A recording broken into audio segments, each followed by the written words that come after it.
धैर्य धैर्य रखो तुम्हारा ये बांझपन का कलंक दूर होने वाला है। अगर भगवान ने चाहा तो तुम्हारी भी गोदी में लाल खेलेगा माता। परंतु कैसे महाराज, मेरी तो सारी आशाएं समाप्त हो चुकी हैं।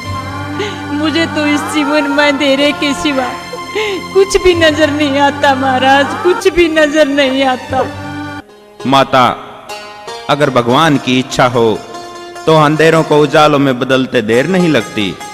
फिर तुम्हारा तो कष्ट ही क्या है। हे योगी राज, क्या आप मेरे कष्टों को दूर कर सकते हैं? मैं इस बांझपन के कलंक से छुटकारा पाना चाहती हूँ। रंजन, मैं धन्य हुई योगी राज।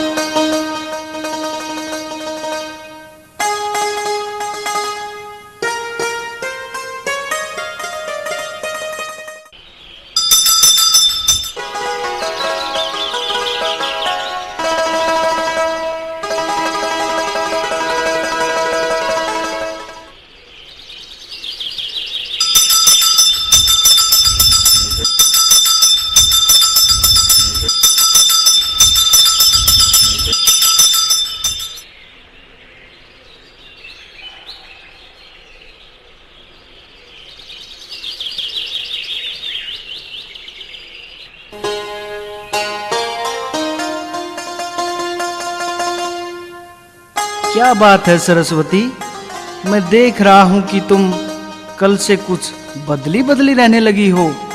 अकेले बैठकर अपने आप में मुस्कुराती रहती हो। नहीं नहीं स्वामी, ऐसी तो कोई बात नहीं है। कुछ तो है जो तुम मुझसे छिपा रही हो।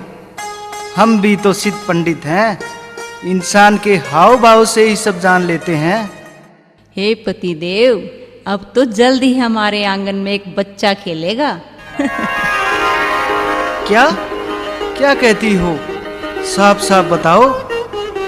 हे स्वामी, कल हमारे द्वार पर एक महान योगी आए थे, जिन्होंने मुझे ये भस्म की पुड़िया खाने को दी और बोले, इसके खाने से तुम्हें पुत्र की प्राप्ति होगी और वह बालक भगवान शिव का अवतार होगा।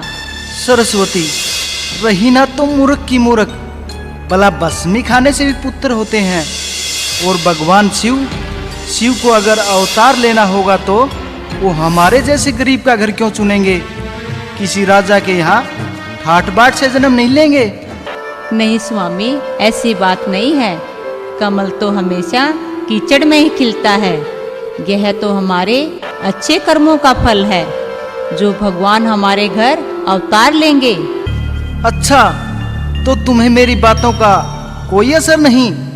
अरे ये संत महंत बड़े पाखंडी होते हैं, जो घर में अकेली औरत देखकर उसके दुख दर्द पूछकर उसे भस्मी के रूप में जहर दे देते हैं और उनके खाने से मृत्यु हो जाती है, तथा बाद में सारा धन दौलत, हीरे जवाहरात जो भी घर में मिलता है उसे लेकर रफू चक्कर हो जाते हैं। अरे पगली, अगर ये सच्चे संत होते तो वनों में रात दिन तपस्या नहीं करते। उन्हें दुनिया वालों से क्या लेना? उनके भोजन की फिक्र तो स्वयं भगवान करते हैं। क्या आप सत्य कह रहे हैं स्वामी? और नहीं तो क्या, मैं असत्य बोल रहा हूँ? अरे पगली, मैं क्या तुम्हारा दुश्मन हूँ?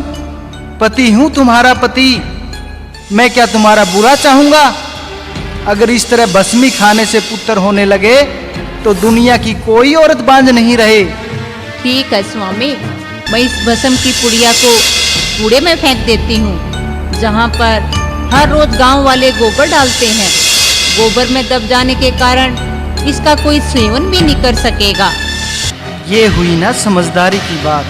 ठीक है स्वामी, मैं इस भस्म को अभी फेंक कर आती हूँ।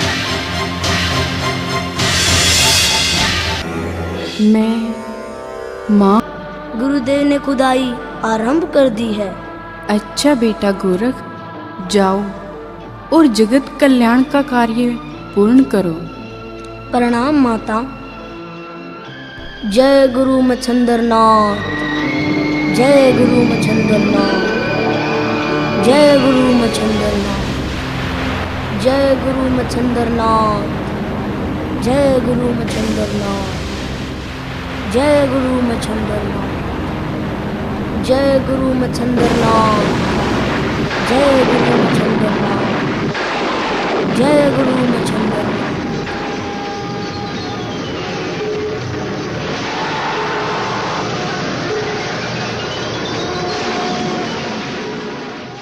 बेटा गोरख, मेरे शिष्य, आ बेटा, मेरे सीने से लग जा।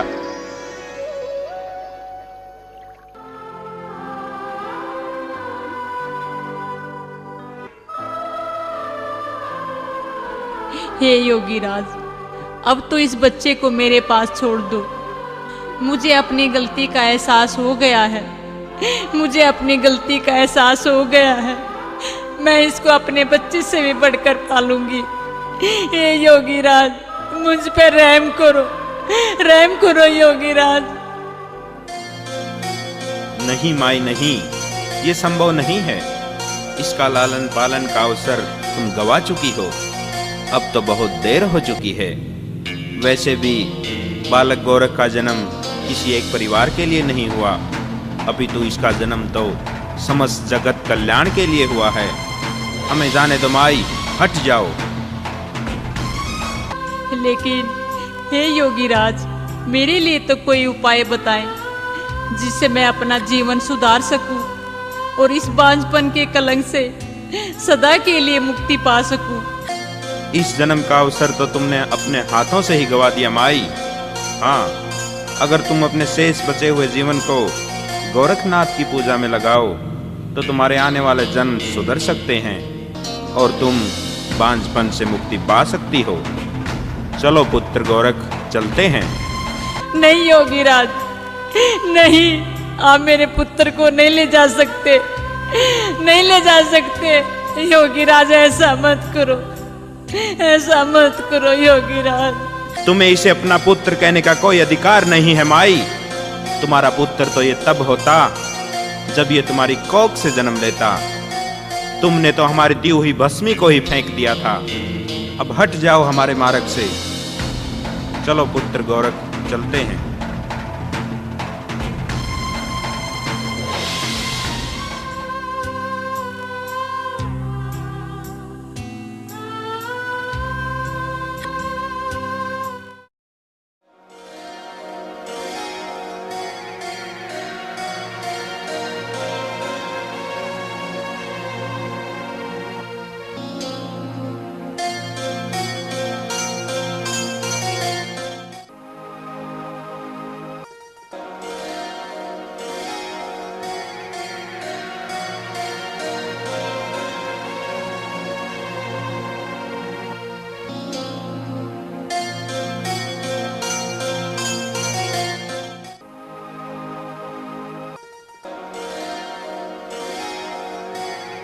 हे गुरु मच्छंदरनाथ, हम कितनी दूर और चलेंगे? मैं बहुत थक गया हूँ। बस थोड़ा और चलो गोरख, आगे बद्रीनाथ आश्रम है, हम वहीं पर विश्राम करेंगे।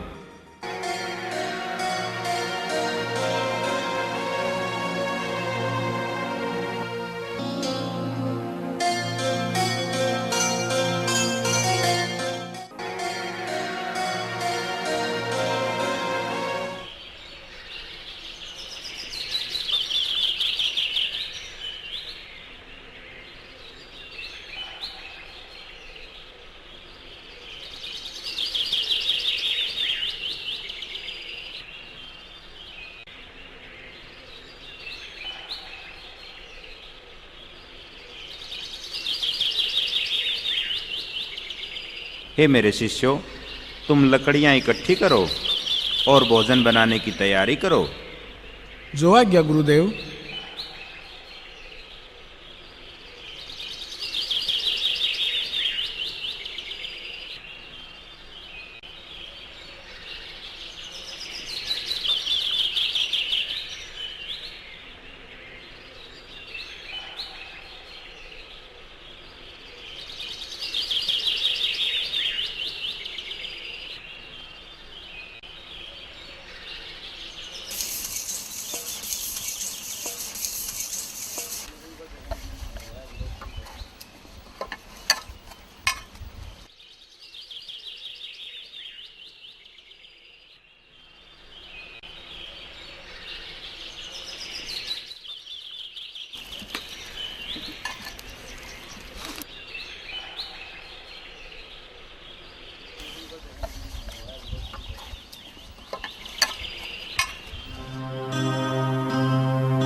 क्या बात है गोरखनाथ, तुम ऐसे क्यों देख रहे हो?